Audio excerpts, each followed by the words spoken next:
토머스 머튼과 함께하는 묵상. 그 첫 번째, 관상적 삶입니다. 가장 높으신 하나님, 주님께 감사를 드리며 주님 이름을 노래하는 것이 좋습니다. 아침에 주님의 사랑을 알리며 밤마다 주님의 성실하심을 알리는 일이 좋습니다. 10줄 현악기와 검은고를 타며 수금 가락에 맞추어서 노래하는 것이 좋습니다.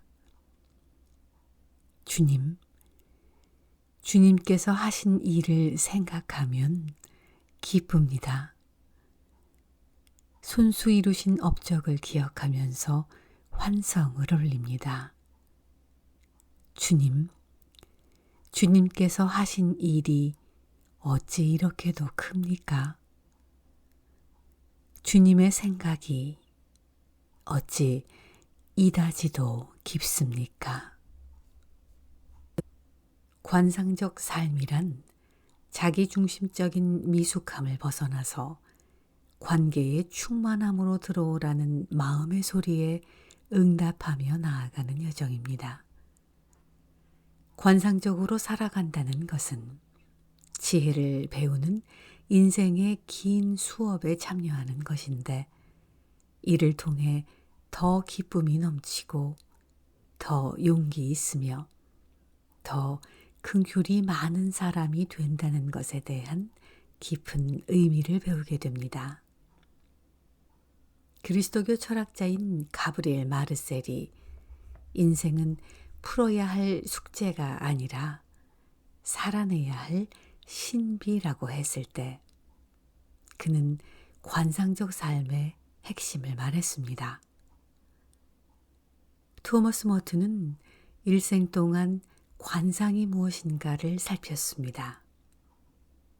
그에게 관상은 삶의 모든 관계에 대한 지속적인 관심이었는데, 이 관계들이 하나님 안에 원천을 두고 있음을 깨닫습니다. 머튼은 인생의 모든 것과의 교감 속에서 하나님을 찾았습니다. 그는 모든 것이 하나님의 현존과의 일치로 향하는 걸음을 도와주고 있다는 사실을 끊임없이 발견합니다. 2세기 때의 교부 이레니우스는 이렇게 외칩니다. 인간이 충만하게 살아가는 것이 하나님의 영광이다. 바로 이것이 머튼이 끊임없이 열망했던 목표였습니다.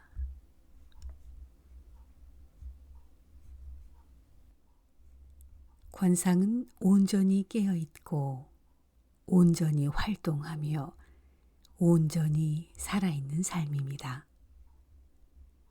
관상은 영적 경이로움입니다. 삶과 존재의 신성함에 대한 자발적인 경외심입니다. 삶과 있음에 대한 감사입니다. 관상은 우리의 생명과 존재가 보이지 않고 초월적이며 무한히 풍성한 근원에서 나온다는 깨달음입니다. 관상은 무엇보다 그 근원의 실상에 대한 생생한 깨달음입니다. 관상은 이성과 단순한 믿음을 넘어선 확신 속에서 그 원천을 압니다.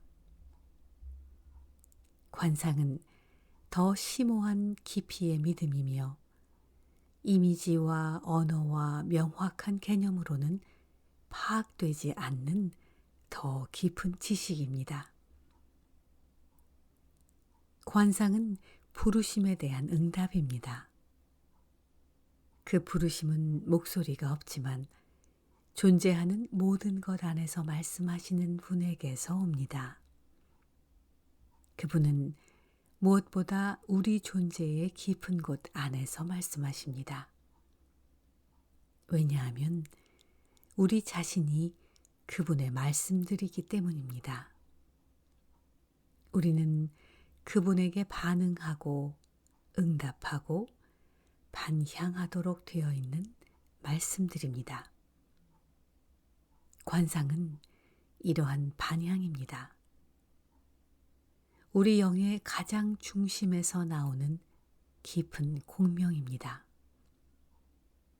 그곳에선 우리 삶의 분리된 목소리는 사라지고 숨어 계시고 살아계신 분의 위엄과 자비의 소리가 다시 들립니다. 관상은 깨어남이고 깨달음이며 놀라운 직관적 파악입니다. 이를 통해 우리는 삶 속에 있는 하나님의 창조적이며 역동적인 개입을 확신하게 됩니다. 그러므로 관상은 하나님에 대한 명확한 개념을 발견하지 않습니다.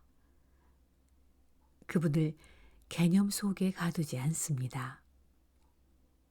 도리어 그분에 의해서 그분의 영역, 그분의 신비, 그분의 자유 속으로 이끌려갈 뿐입니다.